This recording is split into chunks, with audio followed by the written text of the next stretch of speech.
Hello guys, welcome to our channel. এটা ছিল কার্তিক পুজোর দিনকে। এবছরে রাখিকে কার্তিক দিয়েছিল, তো ওদের বাড়িতেই আমি যাচ্ছিলাম। আর সন্ধ্যাবেলা তাড়াতাড়ি করে এই যে রেডি হতে গিয়ে আমার হাত থেকে ফেস পাউডারটা পড়ে গিয়ে নষ্ট হয়ে যায়।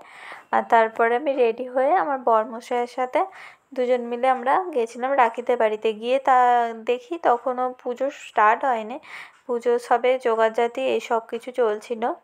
তো আমরা সেখানে একটুখানি ফার্স্টে দেখে নিই, ঠাকুরটাকে খুব সুন্দর দেখতে লাগছিল, সাজানো হয়েছিল। তো তারপরে দেখে নিয়ে আমরা ওপরে গিয়েছিলাম খাওয়া দাওয়া করতে।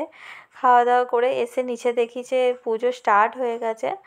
রাখি আর অর্ণবদা এদিকে দুজনেই বসে গেছে পুজোতে। ওদের দুজনকে বসিয়ে দিয়েছে, মানে 4 প্রহর পুজো হবে। পুজো যদি এখন থেকে স্টার্ট করা যায় তাহলে প্রত্যেকটা ধাপে পুজো করতে অনেকটা টাইম লেগে যাবে। তো যে কারণে প্রথমবারের পুজোটা স্টার্ট হয়ে যায়। তো প্রথমবারের পুজোটা দেখে আমি দেখে নিয়ে তারপর আমি বাড়ি চলে আসি। তো আমরা এইদিকে বসে বসে তার আগে পুজোটা দেখছিলাম। যে আমরা 1 বছর আগে আমাদের বাড়িতেই পুজো হয়ে যায়, মানে আমাকে কার্তিক দিয়েছিল সেটা। তো তারপরে সেই আবার এই রাখির বাড়ি পুজো। তো এগুলো দেখছিলাম, দেখে নিয়ে তারপর আমরা ওপরে যাই, ঘরেতে গিয়ে কিছু ফটো তুলি, তারপর দেন আমরা বাড়ি চলে আসি।